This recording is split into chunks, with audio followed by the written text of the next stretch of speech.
জাতির পিতা বঙ্গবন্ধু শেখ মুজিবুর রহমানের ক্ষুধা ও দারিদ্র্যমুক্ত বাংলাদেশ বিনির্মাণের স্বপ্ন বাস্তবায়নের লক্ষ্যে গাজীপুরের কালিয়াকৈর উপজেলার বেকার যুবকেরা পল্লী উন্নয়ন দপ্তর থেকে ঋণ এবং প্রশিক্ষণ পেয়ে স্বাবলম্বী হচ্ছেন।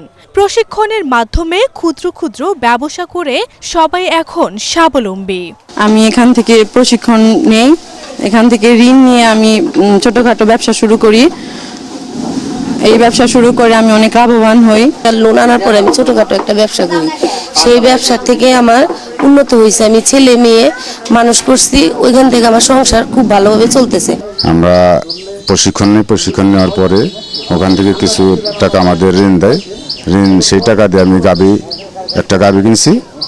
এই গাভীর থেকে আজকে আমাদের 6টা গরু। আমি 70,000 টাকা লোন নিই। লোন নেওয়ার পরে আমি ফার্মটা অনেক বড় করি। পাশাপাশি আমার মাছের একটা প্রজেক্ট আছে, বাড়িতে আমি গরু পালি। বিআরডির থেকে লোন নেওয়ার পরে আমি মোটামুটি ভালো স্বাবলম্বী।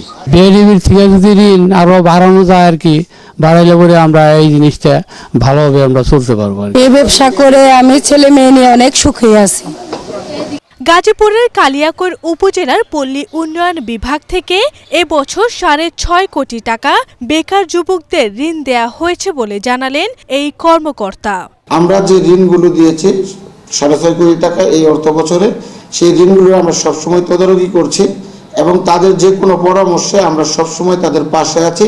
আগামী দিনেও তাদের পাশে আমরা থাকব। বেকার যুবকরা ঋণ পেয়ে প্রতিনিয়ত ভাগ্যের পরিবর্তন করে স্বাবলম্বী হচ্ছেন এবং ক্ষুদ্র ক্ষুদ্র ব্যবসা প্রতিষ্ঠানও গড়ে তুলছেন। আরভি ইসলাম হিমু, এশিয়ান টেলিভিশন।